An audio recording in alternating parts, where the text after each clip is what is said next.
ஓம். திருச்சிற்றம்பலம். தினம் ஒரு மந்திரம். திருமூலர் திருமந்திரம். மூன்றாம் தந்திரம். வீராகமம். மந்திரம் 52. தொகுதி 11. அட்டமா சித்தி. எண்வகை சித்தி. பகுதி 1. பரகாய பிரவேசம். கூடு விட்டு கூடு பாய்தல். பாடல் 636. கண்ணில் வியாதி யுரோகம் தனஞ்சயன். கண்ணில் இவ்வாணிகள் காசம் அவனல்லன். கண்ணினில் கூர்மன் கலந்திலன் ஆதலால். கண்ணினில் சோதி கலந்ததும் இல்லையே. விளக்கம். ஒருவருக்கு கண்ணில் நோய்கள் ஏற்படுவதற்கு தனஞ்சயன் என்னும் வாயுவின் செயல்பாட்டில் ஏற்படும் மாற்றங்களே முக்கிய காரணமாகும்.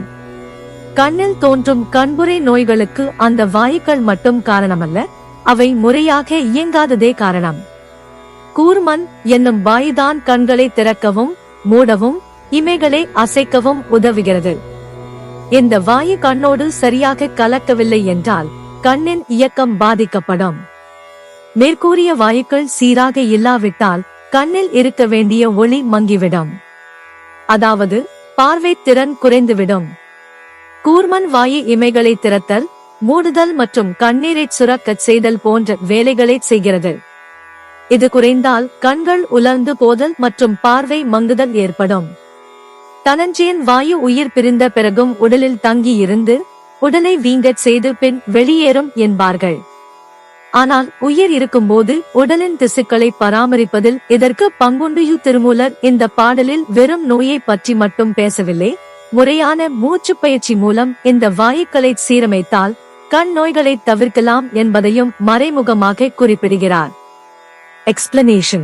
The main reason for eye diseases is the changes in the functioning of the Vayu, vital air, called Dhananjayan.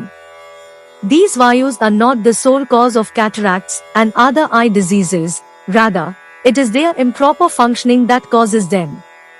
The Vayu called Kurman helps in opening and closing the eyes and moving the eyelids. If this Vayu is not properly integrated with the eye, the eye's function will be affected.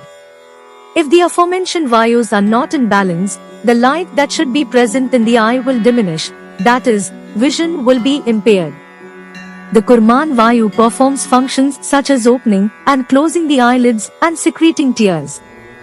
If this Vayu is deficient, it can lead to dry eyes and blurred vision. It is said that the Dhananjayan Vayu remains in the body even after death, causing the body to swell before finally leaving.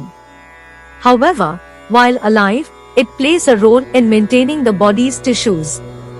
In this verse, Tirumoolar is not merely discussing the disease, he is also implicitly suggesting that eye diseases can be avoided by regulating these Vayus through proper breathing exercises. யாம் பெற்ற இன்பம் பெருக இவ்வையகம். இணைந்திருங்கள், அனைவருக்கும் பகிர்ந்திருங்கள். Presented by Subha Srinivasan. Tamil இலக்கிய பாசறை, கோயம்புத்தூர். நன்றி, வணக்கம்.